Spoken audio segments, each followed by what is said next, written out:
এমন সব ব্যাখ্যার সাথে পরিচিত যেগুলো আমাদের ব্যক্তিগত এবং সামাজিক পরিসরের মধ্যে সীমাবদ্ধ। উসওয়াতুন হাসানা, উসওয়াতুন হাসানা তথা সর্বোত্তম আদর্শের একটা রাষ্ট্রীয় কাঠামো থাকতে পারে, সেটা আমাদের কাছে অস্পষ্ট। নবী আলাইহিস সালামের জিন্দেগি সারা দুনিয়ার কাছে সবচেয়ে বড় যে হাদিয়া পেশ করেছে সেটা হলো আল-ইয়াওমা আকমালতু লাকুম দীনাকুম ওয়া আতমামতু আলাইকুম নি'মাতি ওয়া রাদিতু লাকুমুল ইসলাম দীনা। আমরা ইসলাম বলতে যা বুঝি সেটা হচ্ছে এই যে তাকমিল হয়েছে, ওই যে স্বয়ং সম্পূর্ণতা, এই স্বয়ং সম্পূর্ণ কাঠামোর নাম হচ্ছে ইসলাম। এই স্বয়ং সম্পূর্ণ কাঠামোর সাথে আমাদের যে বন্ধন, এই বন্ধনের তিনটা স্তর আছে। এক বন্ধন হচ্ছে বিশ্বাসের মাধ্যমে ইতিকাদ, এক বন্ধন হচ্ছে ফিক্রের মাধ্যমে চিন্তা, এক বন্ধন হচ্ছে আমলের মাধ্যমে। আমলি বন্ধন কম থাকতে পারে, বেশি থাকতে পারে। আমলি অনুশীলন কম থাকতে পারে, বেশি থাকতে পারে। ইতিকাদি বন্ধনটা মজবুত থাকতে হবে। ফলে কোথাও যদি কোনো সমাজে ইসলামের বাহ্যিক প্রতিষ্ঠার পূর্ণ কাঠামো অবিদ্যমান থাকে, অর্থনীতিতে, বাজার ব্যবস্থায়, নগর ব্যবস্থায়, প্রশাসনিক ব্যবস্থায় ইসলামের পূর্ণ কাঠামো অনুপস্থিত থাকে, আপনার এখানের মধ্যে এবং এখানের মধ্যে, আপনার ফিকিরের মধ্যে এবং আপনার দিমাগের মধ্যে সেটা অনুপস্থিত থাকতে পারবে না। আপনি যদি বিশ্বাসগতভাবে এই অনুপস্থিতিকে কবুল করে নেন যে না, রাষ্ট্রের সাথে ইসলামের সম্পর্ক নাই,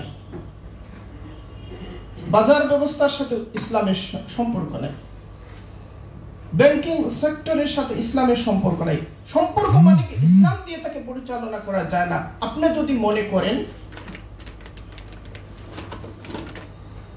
ইসলাম থেকে আপনি ছিটকে পড়বেন। আমাদের সম্পর্ক তিন রকম। আকীদার মাধ্যমে ইসলামের সাথে যে সম্পর্ক, তাকমিল দ্বীনের পরিপূর্ণ রূপের সাথে, এটা বাধ্যতামূলক, বাধ্যবাধকতা, এর মধ্যে কোনো ধরনের শর্ত নেই, এটা মতলকান বিষয়। সবাইকে যে পরিস্থিতি থাকেন, আপনি ফ্রান্সে থাকেন, আমেরিকায় থাকেন, এমনকি ইসরায়েলের বহু সংখ্যক মুসলমান থাকেন, ইসরায়েলে বিপুল সংখ্যক মুসলমান থাকেন, ইসরায়েলেও যদি থাকেন, তাকে বিশ্বাস করতে হবে যে ইসলাম পরিপূর্ণ এবং জীবনের সকল সমস্যার সমাধান ইসলামে নিহিত আছে। আমি বিশ্বাস করি, কিন্তু আমি ঢাকা মহানগরীকে ইসলামের হাত দিয়ে সাজাতে পারছি না। আমি বিশ্বাস করি, কিন্তু বাংলাদেশ ব্যাংকে আমি ইসলামের হাত দিয়ে সাজাতে পারছি না। যখন পারছি না, তখন আমি আসলে কি কাঠগড়ায় দাঁড়াচ্ছি, কোন পর্যায়ে দাঁড়াচ্ছি? অনেকেই মনে করে যখন আপনি পারছেন না, তখন আপনার এই না পারাকে অনেকেই আক্ষরিকতা দিয়ে মোকাবেলা করতে চান। তারা আক্ষরিকতা দিয়ে এমনভাবে বোঝাতে চান যে বোধহয় আপনি ইসলামের বাইরে আছেন। বিষয়টা এরকম না। এগুলো হচ্ছে মাশরুত বিষয়, শর্ত সাপেক্ষ।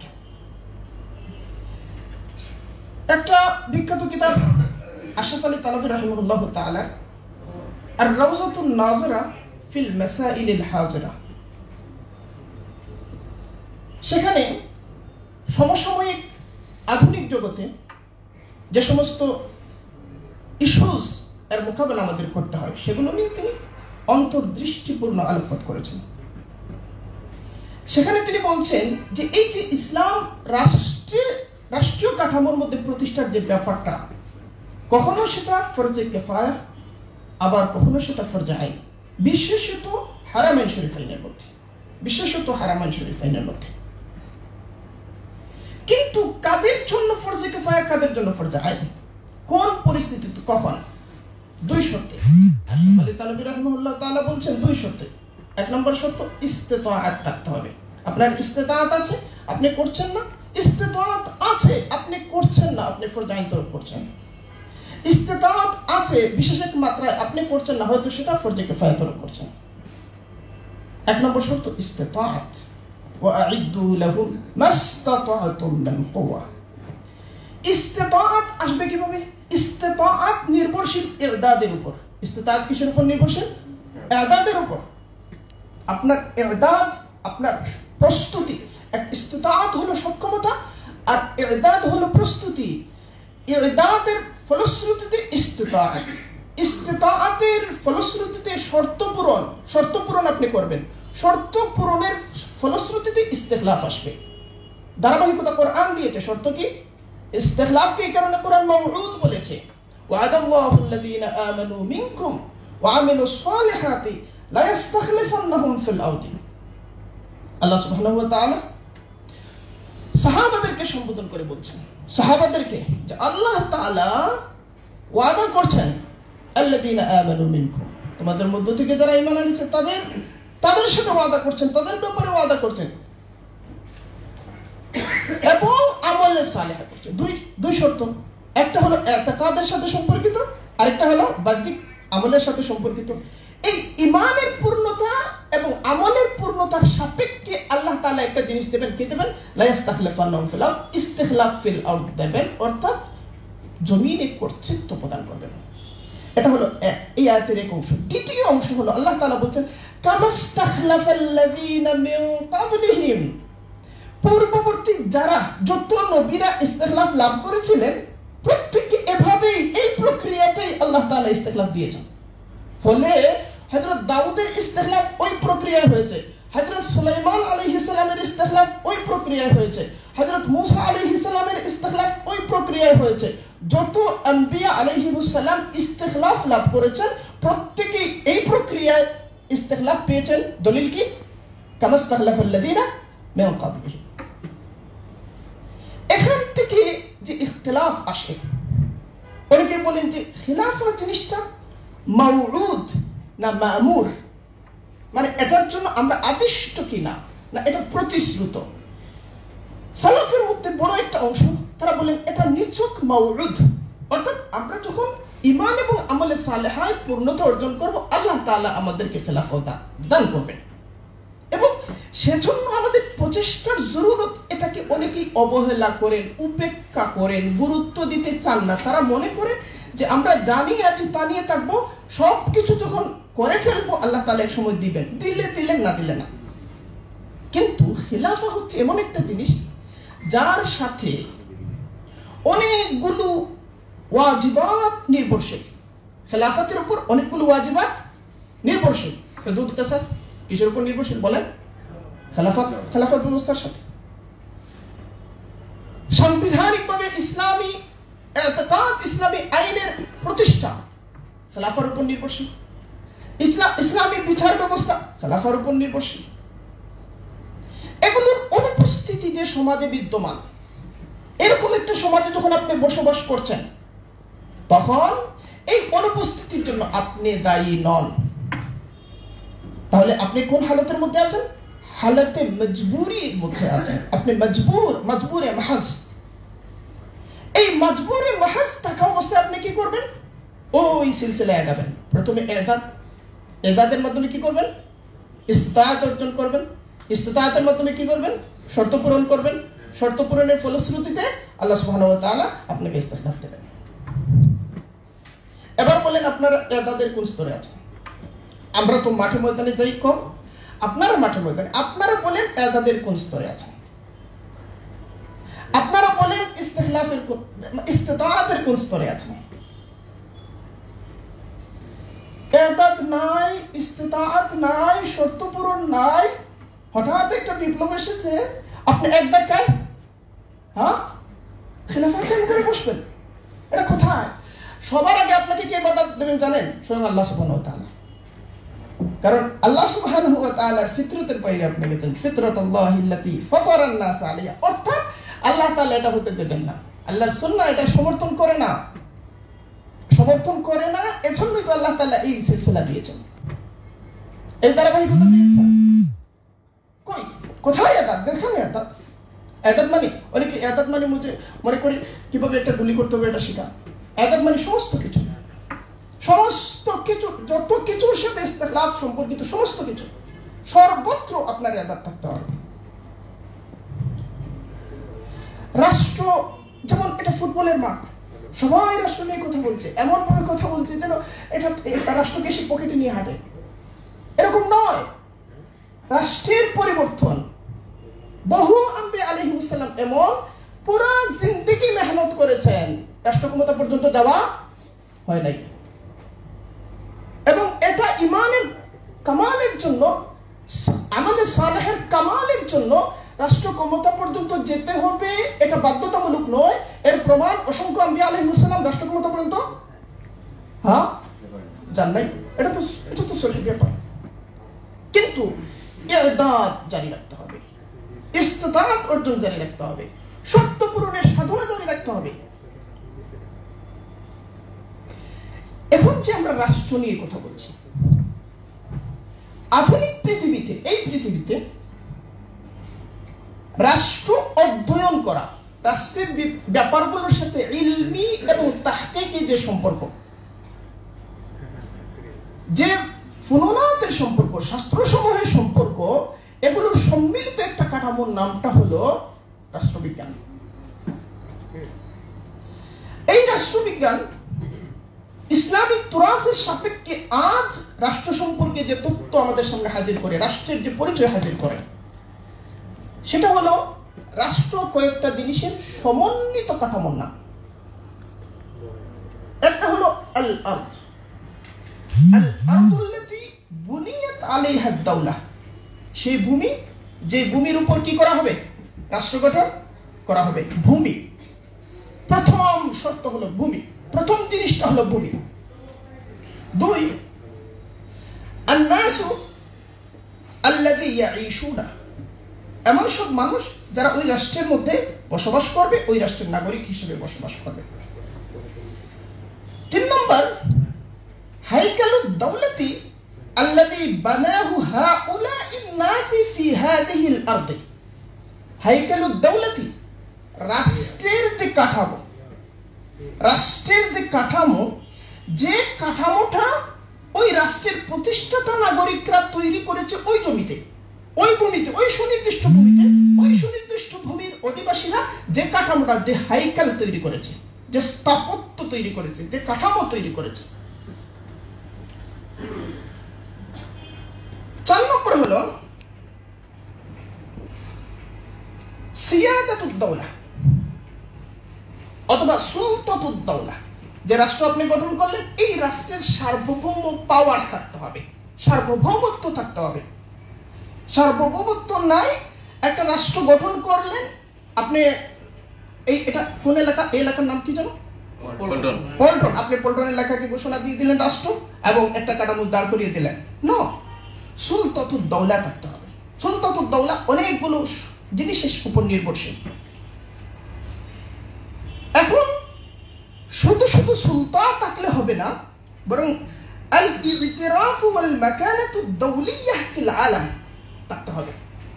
এটা যে সার্বভৌম ক্ষমতা সম্পন্ন একটা রাষ্ট্র, এর আন্তর্জাতিক স্বীকৃতি থাকতে হবে, আন্তর্জাতিক গ্রহণযোগ্যতা থাকতে হবে। তা সে যে একটা বৈধ রাষ্ট্র, এই বৈধ রাষ্ট্রের স্বীকৃতি তাকে আদায় করতে হবে, নিতে হবে। এই যে ব্যাপারগুলো, এই ব্যাপারগুলো শেষ পর্যন্ত আধুনিক রাষ্ট্রবিজ্ঞানের শেষ কথা, যে রাষ্ট্রের একেবারে বেসিক প্রিন্সিপালস গুলো এই জিনিসের উপর নির্ভরশীল। আসেন, বাংলাদেশ নামক যে রাষ্ট্র, বাংলাদেশ নামক রাষ্ট্র ঠিক দাঁড়িয়ে আছে কিসের উপর? একটা আর্দের উপর, তাই না? একটা আর্দের উপর। এই যে আর্দটা সারা দুনিয়ার মুসলিম রাষ্ট্রগুলো থেকে সম্পূর্ণ আলাদা। একটা মুসলিম রাষ্ট্রের সাথে বাংলাদেশ রাষ্ট্রের বাস্তবতার, ভূমি বাস্তবতার কোন মিল নেই, এমনকি গাজার সাথেও মিল নেই। গাজার পাশে মিশর আছে, সিনাই উপত্যকা আছে, সেখানে গাজা যে রাষ্ট্রের প্রস্তাব করছে, ফিলিস্তিন যে রাষ্ট্রের প্রস্তাব করছে, সেখানে পশ্চিম তীর এবং গাজার মধ্যে একটা সংযোগের প্রস্তাব আছে। সেটা আমেরিকাও স্বীকার করে নিয়েছে যে সেখানে একটা করিডোর থাকবে এবং পশ্চিম তীর হয়ে আপনি জর্দানের সাথে যুক্ত হচ্ছেন এবং সেখানে লেবাননের সাথে সংযুক্তির রাস্তা আছে এবং পার্শ্ববর্তী মুসলিম রাষ্ট্রগুলো আছে। বাংলাদেশ নামক যে রাষ্ট্র দাঁড়িয়েছে এই ভূমির উপর, আয়তনে সে পৃথিবীর 90তম রাষ্ট্র, আয়তনে, জনসংখ্যার বিচারে পৃথিবীর 8 নম্বর। এটা একদিক থেকে সংকট, এটা অত্যন্ত ক্রিটিক্যাল একটা বিষয়। আয়তনে 90 আর জনসংখ্যার বিচারে 8ম, এবং জনসংখ্যার এই বিপুল উপস্থিতি বাংলাদেশকে গুরুত্বপূর্ণ করে তুলেছে নানা দিক থেকে, আবার অনেকগুলো চ্যালেঞ্জ আমাদের সামনে হাজির করেছে। এই ভূমির পশ্চিমে আছে পশ্চিমবঙ্গ, উত্তরে আছে পশ্চিমবঙ্গ, মেঘালয় এবং আসাম, পূর্বে আছে আসাম, ত্রিপুরা, মিজোরাম, মায়ানমার, দক্ষিণে আছে বঙ্গোপসাগর। এই যে পশ্চিমবঙ্গ, মেঘালয়, আসাম, ত্রিপুরা, মিজোরাম, 5 রাজ্য, এই 5 রাজ্য হচ্ছে ইন্ডিয়ার বিশেষ চরিত্র সম্পন্ন রাষ্ট্র। ইন্ডিয়ার রাজ্য, প্রতিটি রাজ্যের আলাদা আলাদা চরিত্র আছে। উত্তর প্রদেশের চরিত্র একরকম, মধ্যপ্রদেশের চরিত্র একরকম, দাক্ষিণাত্যের চরিত্র একরকম, কর্ণাটকের চরিত্র একরকম। এই রাজ্যগুলোর স্বতন্ত্র চরিত্র আছে। এবং মিয়ানমার যে রাষ্ট্র, বর্তমান পৃথিবীতে সবচেয়ে অস্থিতিশীল এবং সবচেয়ে হিংস্রতার অনুশীলনের জন্য যে সমস্ত রাষ্ট্র বিখ্যাত, তার মধ্যে মিয়ানমার অন্যতম। এবং একমাত্র বঙ্গোপসাগর ছাড়া বিশ্বের সাথে আমাদের সংযোগের আর দ্বিতীয় কোনো রাস্তা নেই। আপনি বঙ্গোপসাগরকে স্টাডি করেন, বঙ্গোপসাগরের পরে কে? ভারত মহাসাগর। এবং এখানে একটা লড়াইয়ের মধ্যে আমরা আছি, সেটা হলো চীন এবং ইন্ডিয়ার আধিপত্য বিস্তারের লড়াই। এবং এই লড়াইয়ের মধ্যে কেন্দ্রীয় অবস্থানে আছে বিশ্বের প্রধান পরাশক্তি আমেরিকাও। ফলে এই ভূমিতে আমার এদাদের ধরনটা কেমন হবে, কিভাবে আমি সাস্টেনেবল প্রক্রিয়ায় আগাবো। আর এগুলো নিয়ে বললে হ্যাঁ উনি তো খেলাফত বিরোধী, উনি খেলাফত চান না। আরে ভাই, আমি তো বলছি যে আপনি সাঁতার শিখেন নাই, সাগরে চাপ দিয়েন না, সাঁতারটা আগে শিখেন। আপনারা বলছেন হ্যাঁ খেলাফত চান না, খেলাফত বিরোধী পাওয়া গেছে, ধরো তাকে। আপনি তো রাষ্ট্র সম্পর্কে ধারণা অর্জন করেন নাই, আপনি বাস্তবতা সম্পর্কে ধারণা অর্জন করেন নাই। আপনি বলছেন শরিয়া বলতে কি বুঝেন?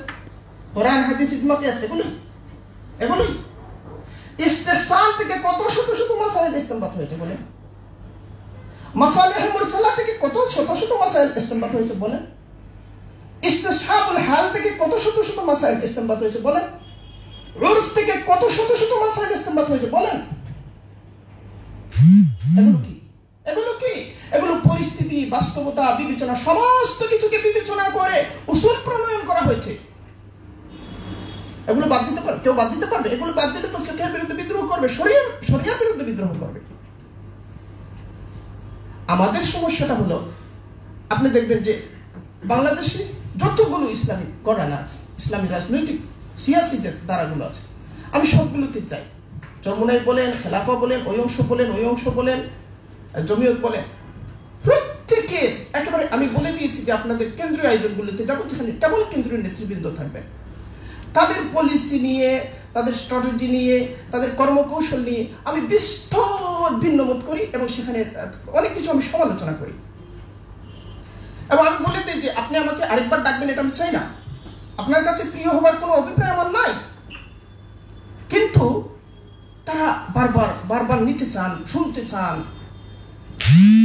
এমন যদি অবস্থা হয় যে কারো সম্পর্কে বলছি, সে নিজেকে ইসলাম ধরে নিয়ে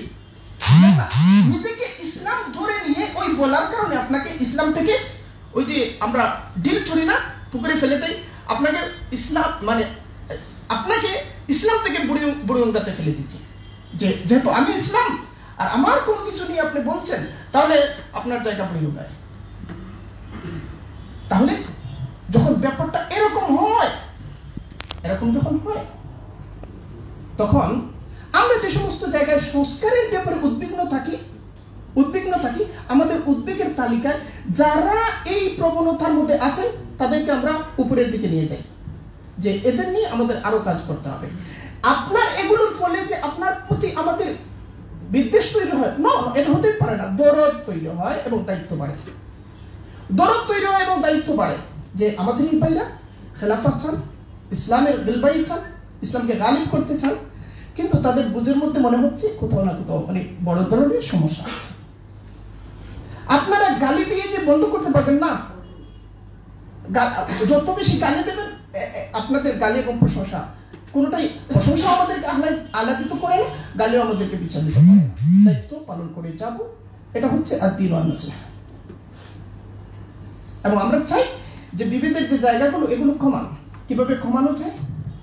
কেউ যখন নিজেকে দিন ধরে নিয়ে, নিজেকে দিনের মেয়ার ধরে নিয়ে, নিজের পছন্দ অপছন্দের যে কোন মতামতের সাথে মিথস্ক্রিয়া করেন, এঙ্গেজমেন্ট করেন, তখন এটা সমস্যা। মনে করতে হবে যে দিন অনুশীলনের জন্য অনেকগুলো দ্বারা আছে। আমরাও একটা মাকতাবাতুল ফিকর, না আমরাও একটা মাকতাবাতুল ফিকর। আমাদের মধ্যেও সীমাবদ্ধতা থাকতে পারে, সমস্যা থাকতে পারে।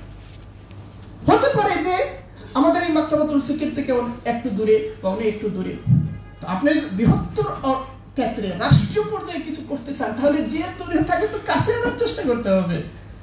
একই আদর্শ চান, তাকে তো কাছে আনার চেষ্টা করবেন। আপনি রাষ্ট্র চালাবেন কিভাবে? রাষ্ট্র পর্যন্ত যাবেন কিভাবে? রাষ্ট্র পর্যন্ত যেতে হলে গোটা নেশনকে আপনি নিতে হবে, সবাইকে নিতে হবে।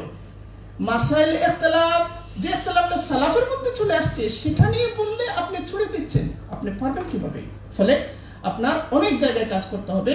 প্রথমত নজরিয়ার মধ্যে কাজ করতে হবে, ইলমিয়তের মধ্যে কাজ করতে হবে, আখলাকিয়তের মধ্যে কাজ করতে হবে।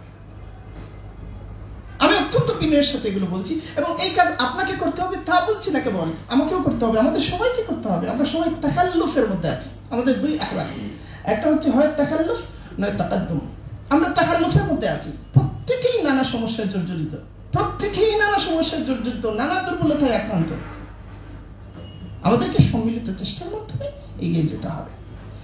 আচ্ছা, এখন আমরা এটা বলে দেখাচ্ছি না যে ভারতের পেটের ভিতরে আছি ফলে আমরা কাজ করব না, এটা নয়। এই জায়গায়, এই অবস্থায় আমরা কিভাবে কাজ করব, এর নির্দেশনাটা শরিয়ার মধ্যেই আছে, আমরা যে মাসাইলগুলো পাই, বলেন তো কিভাবে মাসাইলগুলো আসে? ফুকাহায়ে কেরাম নুসুস থেকে ইল্লাত বের করেন।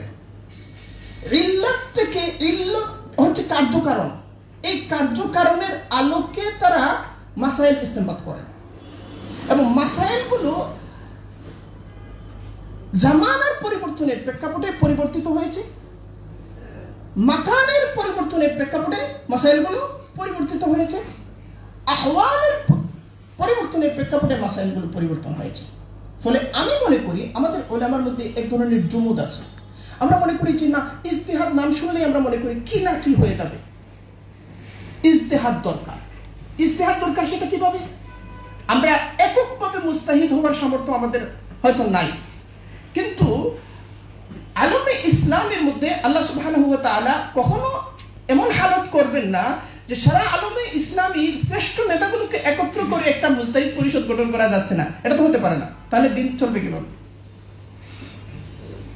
এই জাতীয় মাসাইলগুলোতে ইজতিহাদ দরকার। ইজতিহাদের ক্ষেত্রে মনে রাখতে হবে, ইজতিহাদ নানা রকম হয়। আপনি এক ইজতিহাদের অনুসরণ করছেন, ফলে আরেক ইজতিহাদকে আপনি আক্রমণ করবেন, বদআখলাকি করবেন, কিংবা তাকে দ্বীনের বাইরে ছুড়ে দেবেন, তাহলে এই যে কাজটা, এই কাজটা উসুলহীনতা, এগুলো সমস্যা। আচ্ছা দেখুন, এখন আমরা সেই আর্ধ নিয়ে কথা বলছি। আর্ধ নিয়ে প্রতিটি পয়েন্ট নিয়ে 2-4 কথা বলার চেষ্টা করব। এখন একটা মাত্র দৃষ্টান্ত আপনাদেরকে দিই যে বাংলা মানে বহু প্রকৃতিগত কারণে বাংলাদেশ কিরকম বড় ধরনের বিপর্যয়, বড় ধরনের হুমকির সম্মুখীন আছে। বাংলাদেশের যে নদীগুলো আছে, বাংলাদেশ নামক যে পাললিক ভূমি, এই ভূমিটা গঠন হয়েছে নদীর মাধ্যমে। নদী বিধৌত ভূমি হচ্ছে বাংলাদেশ। এখানে যে নদীর সংখ্যা, অনেকে বলছেন 203টা নদী। এই 203 নদীর মধ্যে যৌথ নদী অর্থাৎ আন্তঃসীমান্ত নদী, যে নদীটা দুই রাষ্ট্রের সীমান্ত ক্রস করেছে, এরকম নদী হচ্ছে 57টা। এই 57 নদীর মধ্যে 54টা নদী ইন্ডিয়া থেকে এসেছে। 54টা নদী ইন্ডিয়া থেকে এসেছে। এখন বাংলাদেশ ভারত যৌথ নদী কমিশন আছে, সেটা মেবি 1973 সালে গঠিত হয়েছিল। যৌথ নদী কমিশন বলছে যে ইন্ডিয়া থেকে বাংলাদেশে আসা নদী মাত্র 54টা। সম্পূর্ণ ভুল তথ্য তারা দিচ্ছেন। স্বাধীন অনুসন্ধানে দেখা গেছে ইন্ডিয়া থেকে বাংলাদেশে এসেছে, কিংবা কিছু কিছু নদী আছে বাংলাদেশ থেকে ইন্ডিয়া গিয়েছে। অর্থাৎ যৌথ যে নদী, এই নদীর সংখ্যা হচ্ছে 103টা। 103টা যৌথ নদী আছে, আন্তঃসীমান্ত নদী আছে। এখন যে নদীগুলো থেকে পানি আসছে, ধরেন আমরা সিলেটে দেখলাম যে 1 বছরের ভিতরে 2বার মানুষ ঘুম থেকে উঠে দেখেছে গড়বাড়ি পানির তলে। এটা একটা মেজর প্রবলেম। এই যে ফেনীতে যা হলো, নোয়াখালীতে যা হলো, আমি কয়েকদিন আগে লক্ষ্মীপুরে গেলাম, দেখলাম যে পানি নামছে না। পানি নামছে না, কেন নামছে না? এই মানে নামতে পারছে না পানি। আমাদের অবকাঠামো, আমরা যে সমস্ত উন্নয়ন করেছি সেগুলোর কারণে পারছে না। এখানে নানা সমস্যা আছে, আরো নানা সমস্যা আছে নদীর সাথে সম্পর্কিত। এখন আগামী 50 বছরে বাংলাদেশ টিকবে কি না, আগামী 50 বছর পরে, এটা নির্ভর করছে আমরা আমাদের নদী সমস্যার সমাধান করতে পারবো কিনা। সারা পৃথিবীর পরিবেশ বিজ্ঞানীরা, রাষ্ট্রবিজ্ঞানীরা একমত, বেশিরভাগ তারা একমত যে পৃথিবীতে যদি মহাযুদ্ধ হয় তাহলে সেটা পানি নিয়ে হবে। পৃথিবীর সবচেয়ে বড় সমস্যা, প্রধান সমস্যা পানি। এখন প্রকৃতি আপনাকে এমন একটা জায়গায় রেখে দিয়েছে, আপনি ভাটিতে এবং ইন্ডিয়া উজানে। এখন চিন্তা করেন, ত্রিপুরা থেকে নদীটা ছেড়ে দিয়েছে, সিলেট থেকে ছাড়ে নাই, সিলেটের দিক থেকে ছাড়ে নাই। একই সময়ে সোমাকুশিয়ারা ছেড়ে দিল, একই সময়ে তিস্তাও ছেড়ে দিল, একই সময়ে ব্রহ্মপুত্রও ছেড়ে দিল, হ্যাঁ, একই সময়ে যমুনাও ছেড়ে দিল। তখন কি হবে? তখন কি হবে? তখন প্রত্যেকের, আমি ত্রাণ নিয়ে যাচ্ছি, আমার ঘরেও তো তখন বুক সমান পানি কিংবা গলা সমান পানি, নাকি? আমি কে কার দিকে তাকাবে? কে কার দিকে তাকাবে? এমত অবস্থায় আপনি বাংলাদেশে এই যে নতুন বিপ্লব হলো, এই সরকারের মেজর দায়িত্বের মধ্যে একটা হলো যে নদী সমস্যার সমাধান আমরা কিভাবে করব, পানি বন্টন সমস্যার সমাধান আমরা কিভাবে করব। এবং সেটা নির্ভর করবে কিসের উপর জানেন? সেটা নির্ভর করবে সুলতানের উপর, বাংলাদেশের সার্বভৌম কর্তৃত্বের উপর। আর এই কর্তৃত্বের ইতিরাফ এবং মাকানা আন্তর্জাতিক পরিসরে কিভাবে আছে, অর্থাৎ আন্তর্জাতিক শক্তিসমূহ প্রয়োগ করে, আইনসমূহ প্রয়োগ করে কিভাবে ভারত রাষ্ট্রকে বাংলাদেশ সরকার বাধ্য করবে ন্যায্য হিসাব প্রাপ্তির ক্ষেত্রে। এবং এই যে বাংলাদেশের তাসাল্লুত এবং বাংলাদেশের এই যে কুওয়া, এই কুওয়াটা সে কিভাবে সর্বোত্তম প্রক্রিয়া নিশ্চিত করবে, এটা কৌশলের সাথে সম্পর্কিত। এই কৌশল আপনাদের হাতে আছে। আপনারা নদী অধ্যয়ন করেছেন কজন বলেন তো? যারা ইসলামী রাজনীতি করেন তাদেরকে আমি সবই। আর একটা আমি ইসলামী দল, শীর্ষস্থানীয় একটা ইসলামী দল, আমি অত্যন্ত বিনয়ের সাথে বলেছিলাম যে নদী সমস্যার সমাধান নিয়ে আপনাদের প্রস্তাব রাখি। আপনি রাষ্ট্র চান, আপনি রাষ্ট্র চান, কি দিয়ে চান? আপনার রাষ্ট্র মানে আপনি সমস্যার সমাধানের জায়গায় যাবেন। আপনি তো স্টাডি করেন নাই ভাই। আমাদের মধ্যে একজনের নাম বলে যিনি সর্বাত্মকভাবে ইসলাম চান, আবার যিনি নদী বিশেষজ্ঞ, যিনি ভূতত্ত্ব বিশেষজ্ঞ। এইভাবে তো হবে না। এই তাসাল্লুত যে হবে, তাসাল্লুতের ব্যাখ্যা করেছেন ইবনে তাইমিয়া রাহিমাহুল্লাহ তাআলা তিন জিনিস দিয়ে। একটা হলো আল ইলম, 2 নম্বর হলো আল মিজান, 3 নম্বর হলো আল হাদিদ। প্রথম হচ্ছে ইলম থাকতে হবে, দ্বিতীয়ত আপনাদের মধ্যে জাস্টিস থাকতে হবে, পারস্পরিকতার মধ্যে জাস্টিস থাকতে হবে, ছোট্ট সংগঠনের ভেতরেও জাস্টিস থাকতে হবে, ইলম থাকতে হবে। ইলমের মধ্যে যদি আপনি অন্যদের তুলনায় আগাইয়া না চান, ক্ষমতায় আপনি অন্যদের তুলনায় আগাইতে পারবেন না, এটা অসম্ভব। কই আপনি ইলম চর্চা করবেন? এটা তো মসজিদের ইমামতির ইলম আছে, মসজিদের ইমামতি আপনার জন্য বরাদ্দ, মাদ্রাসায় পড়ানোর ইলম আছে ওটা আপনার জন্য বরাদ্দ। আপনি যে ইমামতি করতে চান ওই ইমামতির ইলমটা কই ভাই। এখন ইমাম ইবনে তাইমিয়া রাহিমাহুল্লাহ তাআলা 3 শর্ত বলছেন, এই 3 জিনিস তো থাকতেই হবে। আমাদের পারস্পরিকতার মধ্যে ইতিদালের একটু অভাব, আল্লাহ তাআলা মাফ করুন। যে অনেকেই এমন অবস্থা যে আমরা আওয়ামী লীগকে মেনে নেব কিন্তু অমুককে নয়, কারণ অমুকের সাথে আমার মাসলাকের অনেক সমস্যা আছে। এগুলো থেকে তো আমাদের বেরিয়ে আসতে হবে। বেরিয়ে আসার জন্য যে উসুল, এই উসুলগুলো প্রণয়ন করেছেন আমাদের সালাফে সালেহীন, উসুল প্রণয়ন করেছেন, সেদিকে আমাদেরকে মনোযোগী হতে হবে এবং সেগুলোকে বাস্তবে প্রতিষ্ঠা করতে হবে প্রথমে নিজের মধ্যে। আমি বলতে চাচ্ছি আমাদের সালাফ ঐক্যের জন্য যে উসুলটা প্রণয়ন করেছেন, এটা বাংলাদেশ ইসলামী দলগুলো, জামাতগুলো নিজেদের মধ্যে প্রতিষ্ঠা করো, এটা খেলাফত প্রতিষ্ঠার হয়ে যাবে। এটা করেন, খেলাফত প্রতিষ্ঠার কাজ শুরু করে দেন, প্রথম ধাপটা শুরু করেন যে ঐক্যের জন্য যে সমস্ত উসুল আছে উসুলগুলো নিজেদের মধ্যে প্রতিষ্ঠা করেন, সেটা ইতিদালের উপর নির্ভরশীল। প্রথম ধাপ শুরু করেন। আচ্ছা, এবার আসেন জনগণ। আন্নাসুল্লাযী ইয়াঈশুনা, এমন সব মানুষ যারা ওই ভূমির স্থায়ী বাসিন্দা, যারা এখানে বসবাস করে। 2023 সালে সর্বশেষ যে আদমশুমারি হয়েছে, এই আদমশুমারির হিসাবে বাংলাদেশের জনগণ হচ্ছে 16,98,28,911 জন। এটা হচ্ছে 2023 সালে সর্বশেষ আদমশুমারির হিসাব। এর মধ্যে মুসলিমদের সংখ্যা হচ্ছে 15,45,00,000, অর্থাৎ 91.4% হচ্ছে মুসলমান। হিন্দুদের সংখ্যা হচ্ছে, পরিমাণটা হচ্ছে 7.95%। খ্রিস্টানদের সংখ্যাটা হচ্ছে 0.30%। আমরা কিছুদিন পরেই কান্নাকাটি শুরু করি যে খ্রিস্টান রাজ্য হয়ে যাবে, ব্যাপারটা এরকম 0.30%। খ্রিস্টানদের সবচেয়ে বেশি পপুলেশন চিটাগাং, সেখানে 0.10%, মানে 1%, 0. না সরি, তাদের পপুলেশনটা চিটাগাং যেটা, সেটা 0 না, সেটা 1%। আর সবচেয়ে বেশি হচ্ছে বান্দরবানটা নিয়ে আমাদের উদ্বেগ আছে। বাস্তব কারণে সেখানে তাদের যে সংখ্যাটা সরকার দিচ্ছে এবং বান্দরবান জেলা কর্তৃপক্ষের ওয়েবসাইটে যা পাচ্ছি, এখানে অনেক সুবিরোধিতা আছে এবং সেখানে তাদের যে হারে গির্জা বেড়েছে, যে সমস্ত কিছু মিলিয়ে মনে হয় যে তারা মুসলিম পপুলেশনকে অনেকটা অতিক্রম করে ফেলে কিনা। বান্দরবানটা হচ্ছে সবচেয়ে আশঙ্কার জায়গা এবং এগুলো মিজোরামের সাথে সম্পর্কিত। মিজোরাম খ্রিস্টান প্রধান একটা এরিয়া, আবার ত্রিপুরার সাথে সম্পর্কিত। ত্রিপুরার মধ্যে খ্রিস্টানদের সংখ্যাটা অনেক বাড়ছে, ফলে আশঙ্কাটা একেবারে অমূলক না, উড়িয়ে দেওয়ার মতো না, কিন্তু খুব বড় অর্থে যে সেটা হুমকি সেটা না।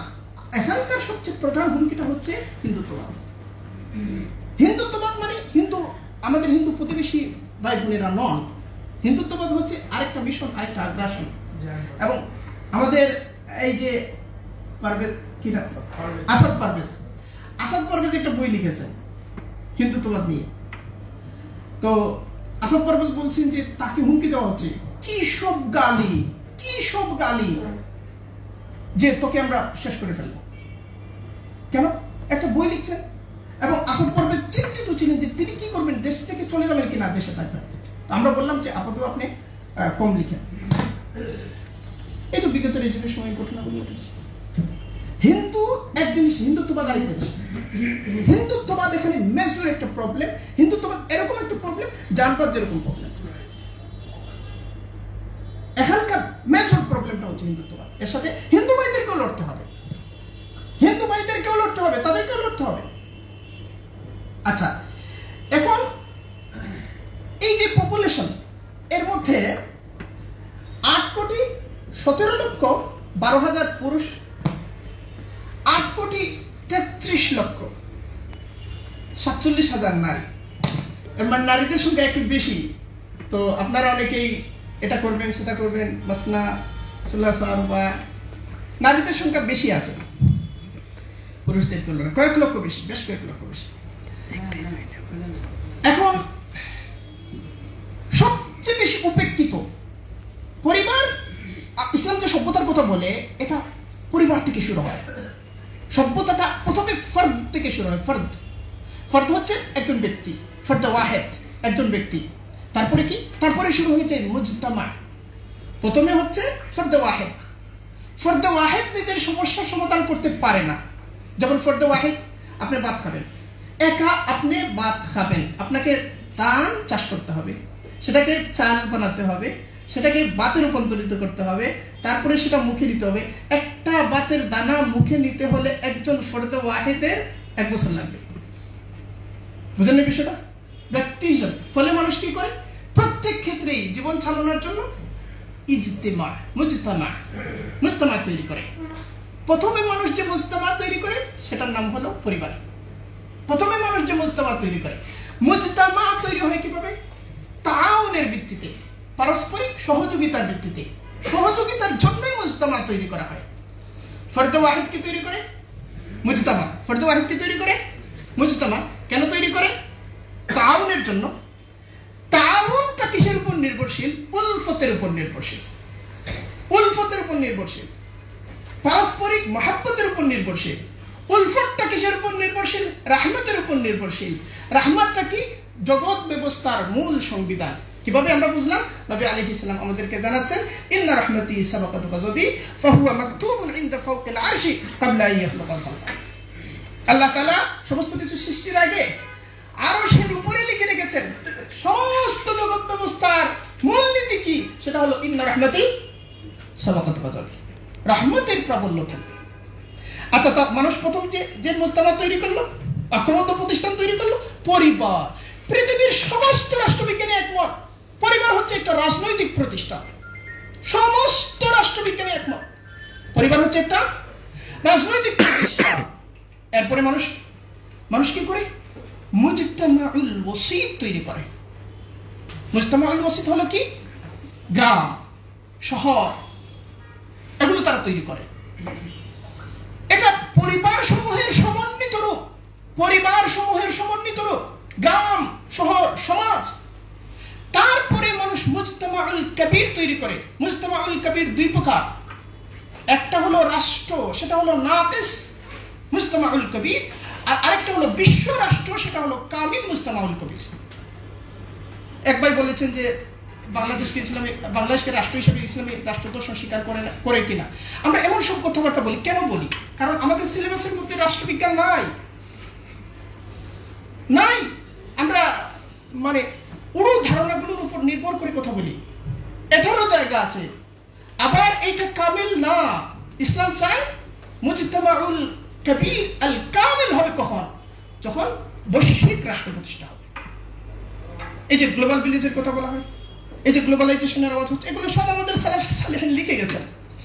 আচ্ছা, তাহলে এখন সালাফে সালেহিন কি বলছেন? এই যে আপনি রাষ্ট্র পর্যন্ত আসতে চান, প্রথম রাজনৈতিক প্রতিষ্ঠান কোনটা? পরিবার। হ্যাঁ, আপনার ইবাদতটা শুরু হবে ফরদ থেকে, এবং তার দ্বিতীয় ধাপ হলো পরিবার গঠন, তার তৃতীয় ধাপ হলো সমাজের মধ্যে দ্বীনকে গালিব করা, তার চতুর্থ ধাপ হলো সংস্কৃতির মধ্যে দ্বীনকে গালিব করা, তার পরবর্তী ধাপ হলো ওসির প্রতিষ্ঠান সমূহের দ্বীনকে গালিব করা, তার পরবর্তী ধাপ হলো মুজতামাউল কবির নাকিস রাষ্ট্রের মধ্যে দ্বীনকে গালিব করা। কোথা থেকে শুরু করেছেন এবার বলেন? কোথা থেকে শুরু করেছেন এবার বলেন? কয়টা খানদানকে তৈরি করেছেন বলেন? কয়টা গ্রামকে তৈরি করেছেন বলেন?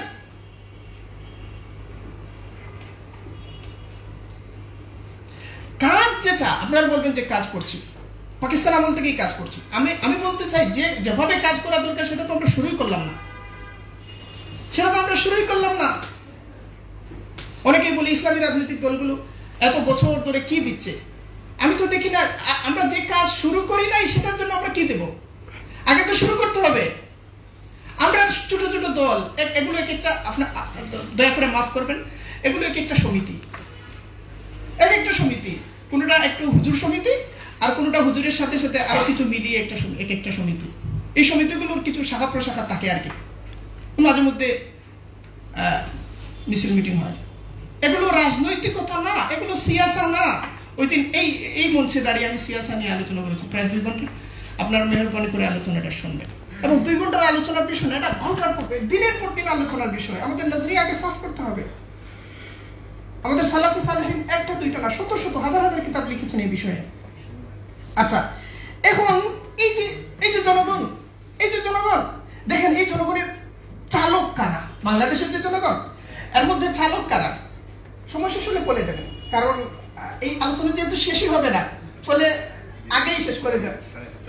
হ্যাঁ হ্যাঁ, ঠিক আছে। তাহলে আচ্ছা ঠিক আছে। এখন এই যে বিশাল জনগোষ্ঠী বাংলাদেশে, এই জনগোষ্ঠীর মধ্যে গ্রামে থাকেন 11,31,10,10,000 মানুষ, এরা গ্রামে থাকেন। শহরে থাকেন 5,20,48,000 মানুষ, এরা শহরে থাকেন। এই শহরে থাকা মানুষের মধ্যে, এই শহরে থাকা 5 কোটি মানুষের মধ্যে, এই 5 কোটি মানুষকে চাকরি দিয়ে, সুযোগ সুবিধা দিয়ে, বাসার মধ্যে থাকতে দিয়ে পরিচালনা করে 1 কোটি মানুষ। ফলে বাংলাদেশের রাষ্ট্র ব্যবস্থা, সমাজ ব্যবস্থা, অর্থনীতি ব্যবস্থার সকল সুযোগ সুবিধা কেন্দ্রীভূত 1 কোটি মানুষের দিকে। আবার এই 1 কোটি মানুষ কিন্তু পুঁজিপতি না। এই 1 কোটি মানুষের মধ্যে প্রায় অর্ধেক 50 লক্ষ মানুষ হবে যারা পুঁজির সাথে প্রত্যক্ষভাবে জড়িত। আর এই 50 লক্ষের মধ্যে সর্বশেষে দেখা গেছে প্রায় 1.5 লক্ষ মানুষ যারা বড় ধরনের পুঁজির মালিক হয়ে গেছে। এখন যে উন্নতি হয়েছে, বাংলাদেশ উন্নতি হয়েছে না, ডেভেলপ হয়েছে তো হয়েছে, নানা সূচকে পাওয়া যাচ্ছে। এই উন্নতিটা সবার উন্নতি হয় না। এই যে 1.5 লক্ষ মানুষ, এই যে 1.5 লক্ষ মানুষ, 100 কোটি, 200 কোটি, 1000 কোটি, 10,000 কোটি, লক্ষ কোটি, তাই না? এগুলো বেরিয়ে আসছে। আপনি যত নিচের লেয়ারে যাবেন, শেষ পর্যন্ত এই যে 1.5 লক্ষ, এর বাইরে যাবে না। এখন এই যে ক্ষমতা চক্র, এই যে সামাজিক শ্রেণীবিন্যাস, এই সামাজিক শ্রেণী ড্রাইভিং এর মধ্যে বসে আছে যারা, সমাজ, রাষ্ট্র, সংস্কৃতি, অর্থনীতি, সমস্ত কিছু ড্রাইভিং এর মধ্যে যারা বসে আছে, এই ড্রাইভিং সিট তারা পেল কিভাবে? 50 বছরের ধারাবাহিকতার ফলে এই সিটটা তারা পাইছে না। 47 থেকে নিয়ে আজ পর্যন্ত ধারাবাহিকতার ফলে এই সিটে তারা বসেছে। এই যে ড্রাইভিং সিটে বসে থাকা শ্রেণী, এই শ্রেণীর মধ্যে দিন আছে শতকরা 5 ভাগ হবে কিনা আল্লাহ তাআলা জানে। এই দিনটাও তার কাছে কামিল না, বরং দিন একটা সংস্কৃতি। ঈদের দিনে যাব, জুম্মার দিনে যাব, আর বিশেষ পরিস্থিতিতে মাথায় টুপি দেব, এরকম কেউ আছে তাবলীগ করে। এদেরকে বাদ দিয়ে এই যে বুর্জুয়া শ্রেণী, এই যে রাষ্ট্রের উপর চেপে বসা শ্রেণী, যারা প্রায় 70 বছরের ধারাবাহিকতার ফলে এখানে এসেছে, একদিনে আপনি উল্টাবেন? একদিনে কিভাবে উল্টাবেন? এখন আপনি যে উল্টাতে চান, আপনি কে? দেখেন, বাংলাদেশে 3,70,00,000 শিক্ষার্থী আছে। 3,70,00,000 শিক্ষার্থী। এদের মধ্যে কমে মাদ্রাসার সংখ্যা বিগত সরকার সর্বশেষ আমাদের যেটা জানিয়েছে 19,199।